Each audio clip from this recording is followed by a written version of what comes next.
আবার ভারী বৃষ্টির সতর্ক, জেলায় জেলায় রেড অ্যালার্ট জারি আবহাওয়া দপ্তরের। কোন কোন জেলায় ভারী বৃষ্টি হবে তা বিস্তারিত জানিয়ে দেব এই ভিডিওটির মাধ্যমে। বিস্তারিত জানতে হলে ভিডিওটি পুরোটাই দেখবেন। ভিডিওটি ভালো লাগলে একটা লাইক করে আমাদের চ্যানেলটিকে সাবস্ক্রাইব করে পাশে থাকা বেল আইকনটিতে প্রেস করে আমাদের সঙ্গে থাকুন। চলুন দেখে নেওয়া যাক। বুধবার থেকেই রাজ্যের বিভিন্ন জেলায় শুরু হয়েছে বৃষ্টি। আজ সকালেও কলকাতা ও দক্ষিণবঙ্গ সহ রাজ্যের বেশ কিছু জায়গায় হালকা থেকে মাঝারি বৃষ্টি হয়েছে। বসন্তের মাঝে অকাল বৃষ্টিতে নাজেহাল সাধারণ মানুষ।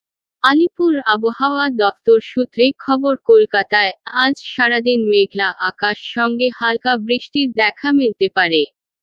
কলকাতায় তেমন বৃষ্টির সম্ভাবনা না থাকলেও বৃষ্টির পরিমাণ বাড়বে দক্ষিণবঙ্গে। বজ্রবিদ্যুৎ সহ ভারী বৃষ্টির সঙ্গে বইতে পারে ঝোড়ো হাওয়া। দক্ষিণবঙ্গের পাশাপাশি উত্তরবঙ্গেও রয়েছে বজ্রবিদ্যুৎ সহ মাঝারি বৃষ্টিপাতের সম্ভাবনা। আগামীকাল থেকে কমবে বৃষ্টির প্রকোপ। রবিবার রাজ্যের কিছু জায়গায় ঝিরিঝিরি বৃষ্টি হতে পারে।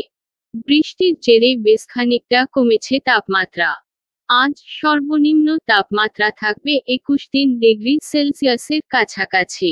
তো বন্ধুরা, এই ছিল হাওয়া অফিস থেকে পাওয়া লেটেস্ট আপডেট। ভিডিও ভালো লাগলে লাইক করবেন, আর এমনি আবহাওয়া লেটেস্ট গুলি প্রতিনিয়ত আপডেট পেতে হলে আমাদের চ্যানেলটিকে সাবস্ক্রাইব করে পাশে থাকা বেল আইকনটি প্রেস করে আমাদের সঙ্গে থাকুন। এখানেই বিদায় নিচ্ছি, আবার দেখা হবে পরবর্তী আবহাওয়া লেটেস্ট আপডেটের সাথে।